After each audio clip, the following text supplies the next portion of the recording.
एकादशी व्रत को हरितोष व्रत कहते हैं। भगवान की प्रसन्नता के लिए, हरिजू की प्रसन्नता के लिए एकादशी व्रत रहा जाता है। प्रायः समस्त वैष्णवजन रहते हैं। जो रसिक जन प्रियाजू के चरणों के अनन्य हैं, उनका एक ही व्रत है, श्यामा श्याम की 8 पहर उपासना करते हुए अपनी मन वृत्ति को श्यामा श्याम में समर्पित करना। यहाँ ज्ञान ध्यान व्रत कर्म जिते सब काहू में नहीं मोहि प्रतीति, रसिक अनन्य निशान बजायो एक श्याम श्यामा पद प्रीति। पर जो एकादशी व्रत रहते हैं परम धन्य है, वो हरितोष व्रत है। अब एकादशी व्रत का नियम क्या है और कैसे एकादशी व्रत का फल मिलता है, कई बार चर्चा हुई। बहुत सुंदर तस्मात् शास्त्रम प्रमाणम थे, शास्त्र प्रमाण के अनुसार श्री सनातन मुनि बोल रहे हैं, अथते नियमान वच्मि व्रते ह्रस्मिन् दिनत्रये कास्यम मानुषम मसूरान्नम चणकान को द्रवास तथा शाकम मधुपरान्नम च पुनर्भोजन मैथुने दशम्याम 10 वस्तूनि वर्जयेत वैष्णव सदा।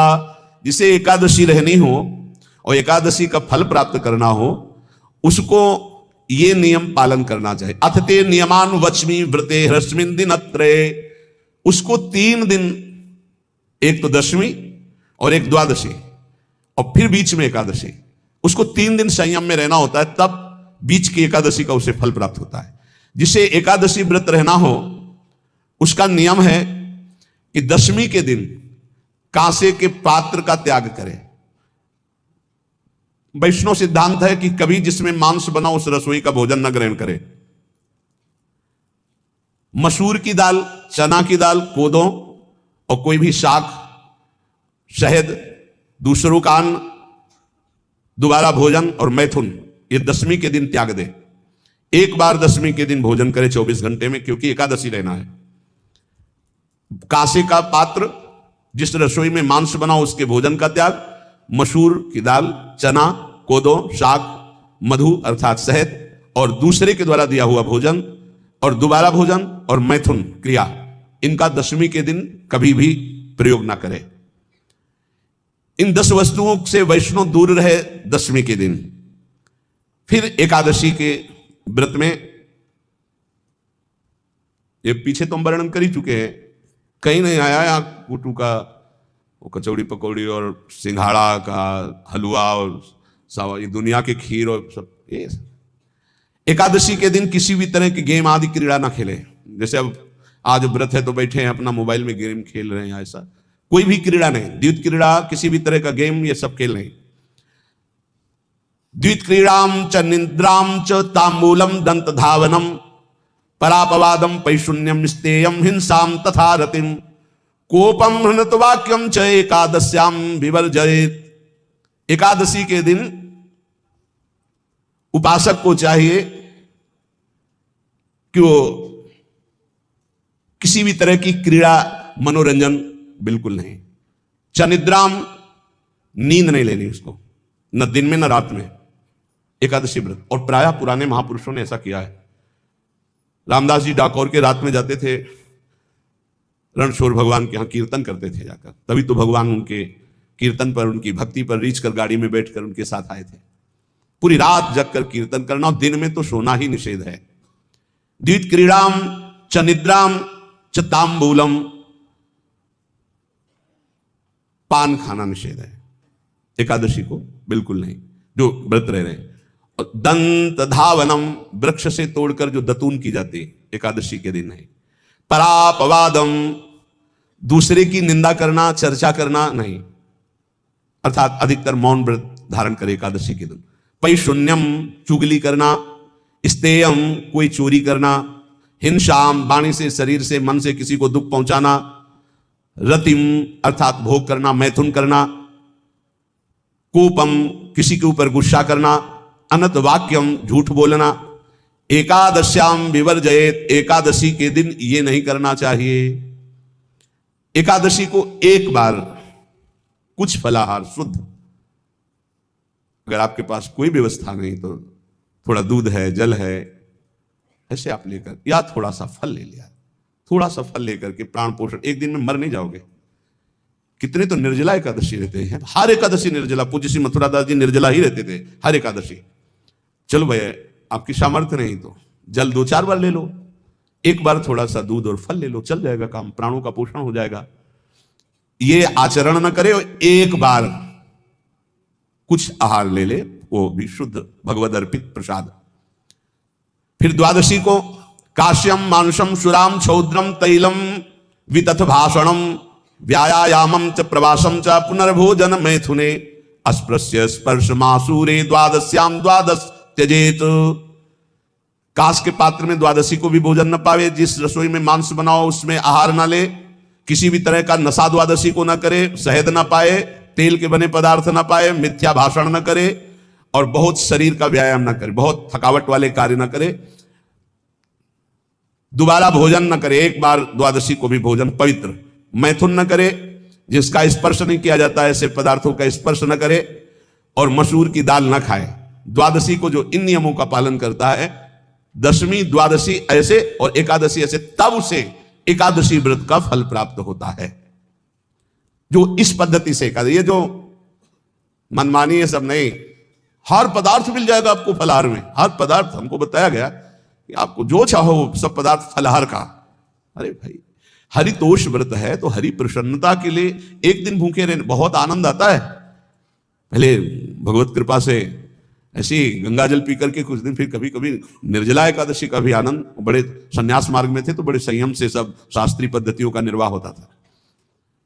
उपासक को चाहिए कि इन नियमों से व्रत का अनुष्ठान करे, मनमानी आचरण न करे। सबसे प्रार्थना जो एकादशी रहते हो, हरितोष व्रत इसे कहते हैं, भगवान की प्रसन्नता के लिए रहा जाता है, रहना चाहिए। जो अपनी आचार्य परंपरा में है जैसे, जिनका सिद्धांत है, पर रहने का सिद्धांत ये श्री सनत कुमार जी वर्णन, श्री सनक जी महाराज, ये सनत कुमार जी वर्णन की। सनक जी महाराज कह रहे हैं, यदि भगवान का आश्रय नहीं, सत्संग नहीं है, तो इन चार में से एक हो तो नाश कर देता, फिर चारों हो तो सर्वनाश हो जाता है।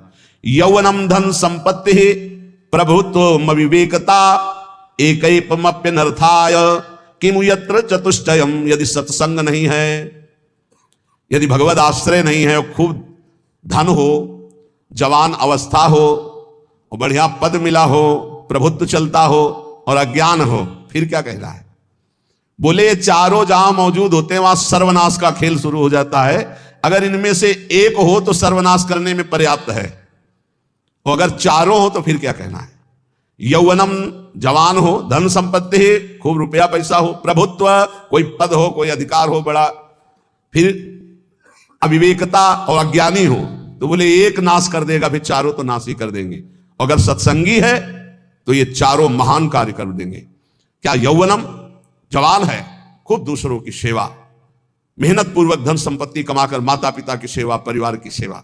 ये माता पिता, हमारा वेद कहता है मात्र देवो भव, तैत्तरीयोपनिषद, मात्र देवो भव, पितृ देवो भव, आचार्य देवो भव, अतिथि देवो भव, यान्य नवद्यानि कर्माणि तानि सेवितव्यानि नो इतराणि, यान्यस्माकः सुचरितानि तानि तोयोपास्यानि नो इतराणि, ये के चास्माच्छेयाः सो ब्राह्मणाः तेषां त्वया स्नेन प्रश्वसितव्यम, श्रद्धया देयम, अश्रद्धया देयम, श्रिया देयम, ह्रिया देयम, भिया देयम, संविदा देयम।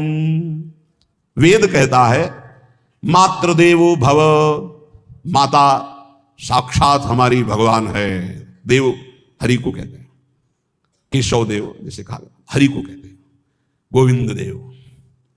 मात्र देव, माता भगवान है। ए धिक्कार है उन पुत्रों को जो अपने माता के द्वारा पोषित किए हुए शरीर से हाथ उठाते हैं अपने माता पिता के ऊपर। नरक में तुम्हारी जो दुर्दशा होगी भोगोगे।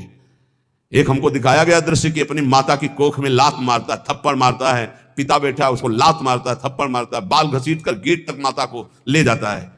अब इनकी जो दुर्दशा होगी ये बोल नहीं पाएंगे, बता नहीं पाएंगे। ऐसी जगह मारा जाता है कि बस तलक्षते रहो, कुछ कह नहीं सकते, घोर नरकों की प्राप्ति होती। वेद कहता, तैत्तरीयोपनिषद, मात्र देवो भव। ध्यान से सुन लो, सत्संग है, ये माता साक्षात भगवान है। अगर तुमने मारा, वाह भर करके इसके आंसू गिरे, तो जितने आंसुओं की बूंद से भूमि के कण भींजेंगे उतने कल्प तक नरक भोगोगे। ध्यान रखना, तुम्हारा कभी यश, कभी कीर्ति, कभी श्री, कभी हिरी, ये कभी तुम्हारे उदय नहीं हो सकती। तुम्हारा सर्वनाश हो जाएगा अगर मां पे हाथ उठाया। पितृदेवो भव, पिता साक्षात भगवान है। देखो भगवान अवतरित हुए तो प्रात काल उठ के रघुनाथा, मातु पिता गुरु ना वही माथा। आचार्य देवो भव, माता साक्षात भगवान है, पिता साक्षात भगवान है, आचार्य गुरुदेव साक्षात भगवान है। जो अपनी माता को, अपने पिता को दुख देता है, अपने गुरुदेव की अवहेलना करता है, उसका कभी मंगल हो सकता है? वो कभी सुख प्राप्त कर सकता है? वेद कहता है जो निर्दोष कर्म करते हुए धन कमाकर, कैसा कर्म? निर्दोष कर्म करते हुए धन कमाता है और उस धन से अपने बूढ़े माता पिता और गुरुजनों की सेवा करता है, जीवन धन्य है। धिक्कार है उस पुत्र को, धिक्कार उस जवानी को, धिक्कार है उस धन को, धिक्कार उस बुद्धि को जिसको ये सब प्राप्त होने पर भी अपने बूढ़े माता पिता को दर दर के भटकने के लिए विवश कर देते हैं, जो अपने बूढ़े माता पिता को कष्ट देते हैं। जहां वेद कह रहा है मातृ देवो भव, पितृ देवो भव, आचार्य देवो भव, अतिथि देवो भव, चार बातें कही। अतिथि देवो भव, अगर बिना परिचय के कोई आ गया, कह रहा भूखा हूं, भोजन पवा दो, भगवान पधारे हैं, हम कह रहे मत अंदर आने दो, गेट के बाहर पवा दो, तुम्हारा संशय, पर उसे भूखा मत जाने दो। अतिथि देवो भव, जो निर्दोष कर्म करके अर्थ कमाकर अपने माता पिता गुरुजनों की सेवा करता है, उसी का जीवन धन है। पशुवत आचरण, मनुष्य शरीर प्राप्त करके राक्षस आचरण, राक्षसों की यही पहचान होती है। मां नहीं मातु पिता नहीं देवा, साधुन ते करवा वही सेवा। तुम्हारे जो पुण्य है ना सब भस्म हो जाएंगे, आप खिलवाड़ मत समझो। वो विरक्त है, भले तुम्हें नौजवान दिखाई दे रहा है, वो शरणागत है, जो आचार्य ने मंत्र दिया वही गुरु परंपरा से चला रहा है, वही मंत्र उसमें, आप उसको बोल रहे हो हमारे लिए कुर्सी डालो, पैंट शर्ट पहने हो कुर्सी डाल। हाँ, आप असमर्थ हो तो हाथ जोड़कर प्रार्थना कीजिए कि बैठने में हमारी टांग टूट गई है, हम बैठ नहीं पा रहे हैं, क्या व्यवस्था हो सकती है क्या? याचना इस कोटि की। आदेश, बाबा जरा कुर्सी लाना, बाबा तो कुर्सी रख देंगे, आप उनको तुम भिक्षुक समझते हो, सारे सुकृत तुम्हारे नष्ट हो जाएं। ये जो संतों के द्वारा दिए हुए आसन में अयोग्य पुरुष बैठ जाते हैं ना, इनके सारे सुकृत नष्ट हो जाते हैं। ये क्या समझते हैं? तुरंत आसन दिया जाता है किसी, आओ आसन को प्रणाम करके समेट कर रख दो। अगर आसन में बैठने की योग्यता, आसन में बैठने की योग्यता उसकी मानी जाती है जो सामने बैठा है, उस स्थिति का हो या उससे श्रेष्ठ हो। बहुत होश में, ये बातें सत्संग में ही मिलती है और अन्यत्र नहीं मिलती। आसन बिछाने का मतलब तुम कोई महान नहीं हो गए हो, अपने में दैन्यता नहीं तो वैष्णव किस बात के? आसन ग्रहण वैसे ही बिछा हुआ है, उसके ऊपर आसन लगा हुआ है गुरुजनों के लिए, श्रेष्ठ जनों के लिए। आप आसन में बैठने के अधिकारी हैं। सत्कर्म के द्वारा कमाए हुए धन से मातृ देवो भव, पितृ, हम बार बार चिल्ला के कह रहे, क्योंकि कलयुगी इन पुत्रों को अब समझ में नहीं आ रहा। जो बोओगे वही काटोगे।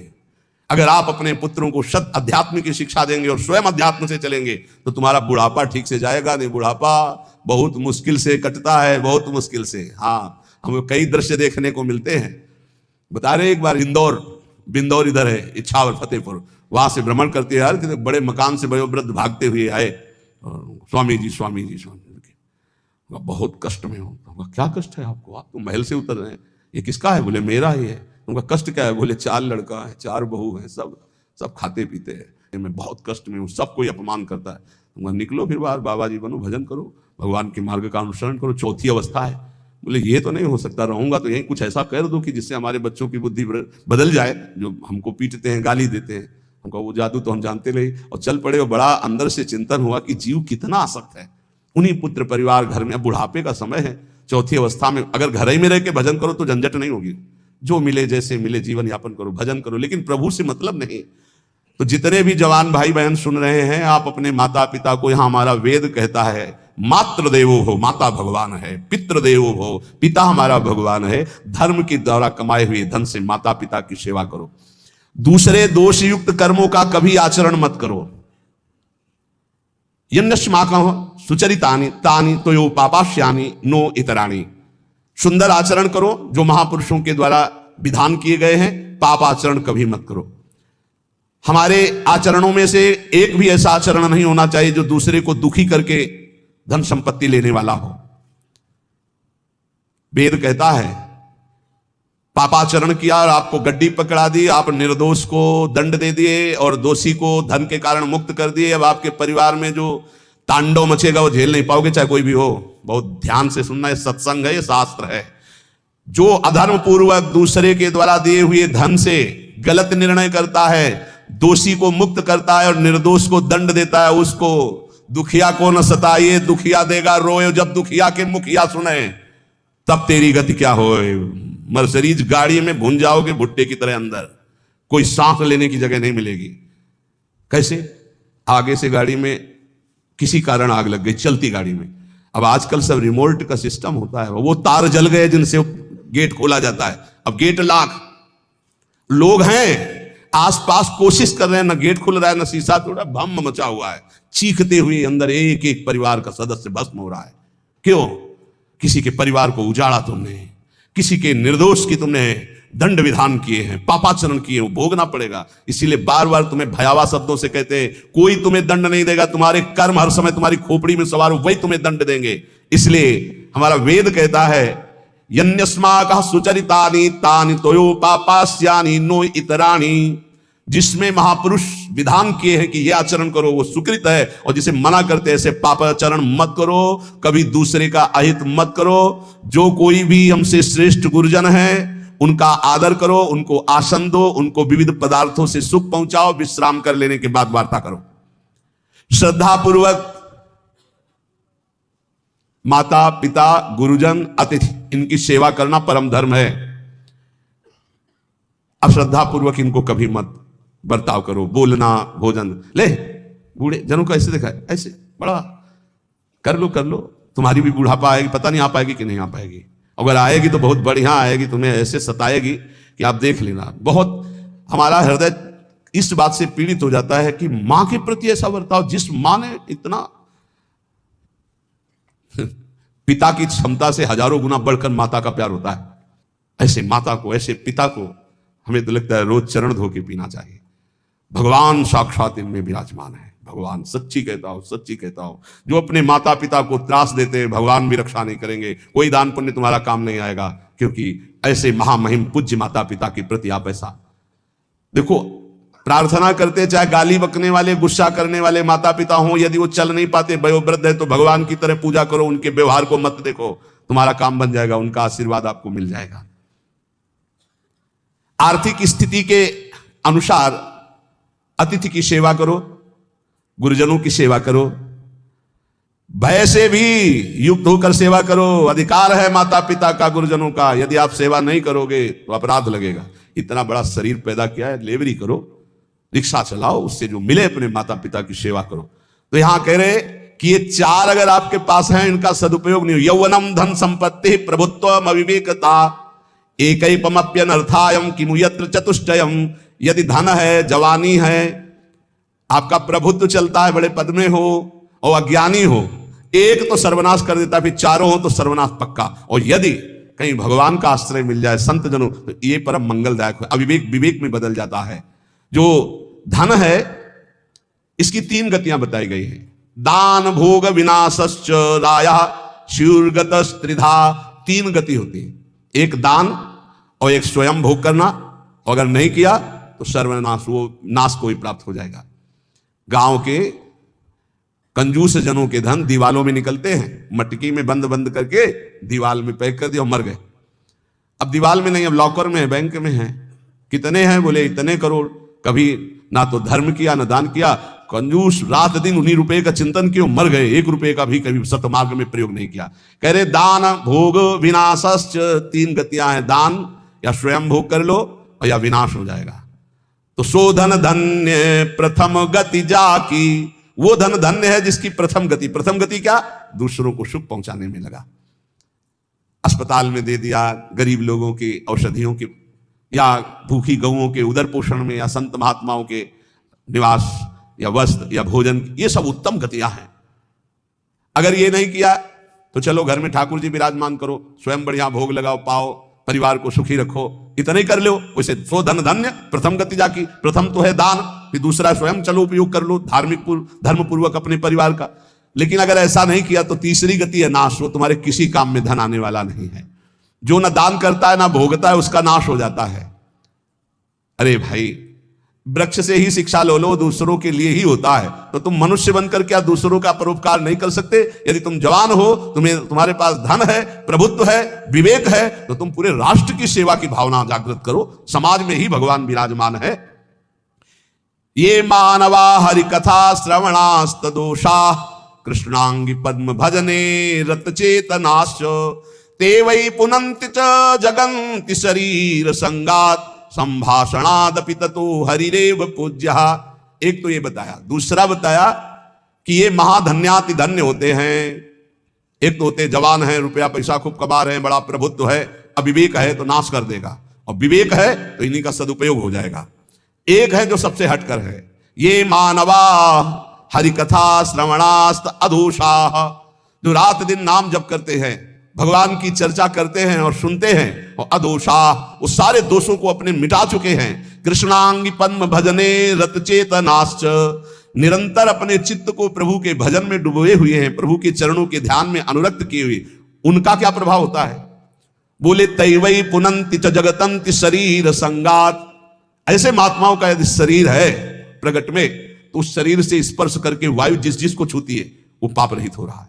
जो उनके दर्शन करते हैं वो पाप, संत दरस जिमि पातक तरही, संतों के दर्शन मात्र से पाप नष्ट होते हैं, उनके शरीर के स्पर्श से पाप नष्ट होते हैं। संभाषणादपि ततो हरिरेव पूज्यः, यदि उनसे संभाषण करने को मिल जाए तो बोले वो इतना पवित्र हो जाता है कि भगवान उनमें वास करने लगते हैं। हरिदेव, हरि उसमें विराजमान है, हरि ही है, ऐसा वो पूज्य हो जाता है। यदि जो नाम जप कर रहे हैं, जिनका चित्त भगवान के चिंतन में है, जो कथा भगवान की चर्चा कर रहे हैं, जो भगवान की चर्चा सुन रहे हैं, अदोषाः जो समस्त दोषों पर विजय प्राप्त कर चुके हैं, ऐसे मानवाः पुनन्ति च जगतंति, वो पूरे जगत को पावन करने की सामर्थ्य रखते। सतरत सतरत सा लोकांतार्यति मम भक्ति युक्तो भुवनम पुनातु, वो लोक के लोक पावन कर देते। कैसे? उनके शरीर से स्पर्श की हुई वायु दूसरों के पापों का नाश, उनका दर्शन दूसरों के पापों का नाश, उनका संभाषण दूसरों के पापों का नाश। यदि संत संग मिल गया तो निश्चित हरिदेव ही, वो भगवान से ही मिल रहा है, क्योंकि वहां भगवान जागृत है सबके हृदय में, पर भगवान शयन कर रहे हैं, माया का पर्दा लगाए। संत के हृदय में भगवान पर्दा रहित होकर जागृत हो चुके हैं, तो उनके दर्शन से, संभाषण से, स्पर्श से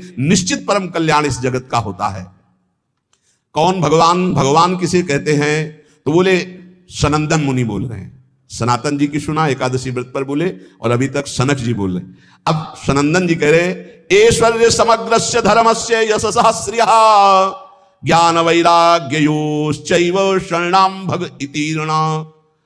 संपूर्ण ऐश्वर्य, संपूर्ण धर्म, संपूर्ण यश, संपूर्ण श्री, संपूर्ण ज्ञान, संपूर्ण वैराग्य, ये 6 जहां विराजमान हैं भग, उन्हें भगवान कहते हैं। ये पूर्ण रूप से भगवान में ही विराजमान है, और जिसमें ये सामर्थ्य है उसे भगवान कहते हैं। उत्पत्ति प्रलयम चैव भूतानामा गतिम गतिम वेत्ति विद्याम विद्याम च सवाच्यो भगवानिति। जो सबकी स्वयं अपने संकल्प से उत्पत्ति करता है, उत्पत्ति करने वाले ब्रह्मा जी की भी जो उत्पत्ति का कारण है, जो अपने ही बल से सबका विनाश कर देता है प्रलय, और जो सबका पालन करता है उसे भगवान कहते हैं। जो आवागमन तथा विद्या अविद्या इसका स्वामी है उसे भगवान कहते हैं। जो संपूर्ण ऐश्वर्य, संपूर्ण धर्म, संपूर्ण यश, संपूर्ण श्री, संपूर्ण ज्ञान, संपूर्ण वैराग्य और उत्पत्ति पालन प्रलय का स्वामी, जो विद्या अविद्या आवागमन जिसी के इशारे से होता है, वही है भगवान, वही सबका भगवान है। इसलिए जो उपासक भगवान की आराधना करता है वो ये देखे, सा एवाधस्तात् वेद, सा उपरिष्टात्, सा पश्चात्, सा पुरस्तात्, स दक्षिणतः, स उत्तरतः, स एवेदः सर्वमित्यथातो अहंकार देश एवाहमेवाधस्तादः मुपरिष्टादहं पश्चादहं पुरस्तादहं दक्षिणोतोः मुत्तरोतोः मे वेदः सर्वमिति। वो जो भगवान है कहाँ है? बोले सा एवाधस्तात्, सा उपरिष्टात्, वो नीचे है, वो ऊपर है, वो पीछे है, वो आगे है, वो दाहिने भी है, वो बाएं भी है, और वही ये सब कुछ है जो देख रहे हो, केवल भगवान ही भगवान है। बोले जो ऐसा देखता है उसका अहंकार भगवान में लीन हो जाता है। अब वो देखता है मैं ही नीचे हूं, मैं ही ऊपर हूं, मैं ही पीछे हूं, मैं ही आगे हूं, मैं ही दाहिने हूं, मैं ही बाएं हूं, मैं ही ये सब कुछ हूं, मैं ही मैं, अहम ब्रह्मास्मि। 2 भाव बताए, एक भक्त जो भगवान को सर्वत्र देखता है, और एक जो अपने अहम को भगवान में स्थापित कर देता है भेदभाव से, वो अपने आत्मस्वरूप को देखता है। जिसने ऐसा भगवान का अनुभव कर लिया कि आगे पीछे दाहिने बाएं ऊपर नीचे हर समय मेरे श्री भगवान हैं, तो न पश्यो मृत्युम, इसका फल है पश्यति न रोगम नोत दुखादाह सर्वाह पश्या पश्यति सर्वमाप्नोति सर्वस इति। बोले उसको किसी भी प्रकार का रोग दुख नहीं दे सकता। जो ये देखता है सा एवाधास्तात् सा उपरिष्टात् सा पश्चात् सा पुरस्तात् सा दक्षिणा सा उत्तरा, उत्तर में दक्षिण में ऊपर नीचे दाएं बाएं हर समय मेरे प्रभु हैं, केवल प्रभु को देखता है तो न पश्यो मृत्युम, मृत्यु की ताकत नहीं कि उसकी तरफ देख सके। ध्यान देना।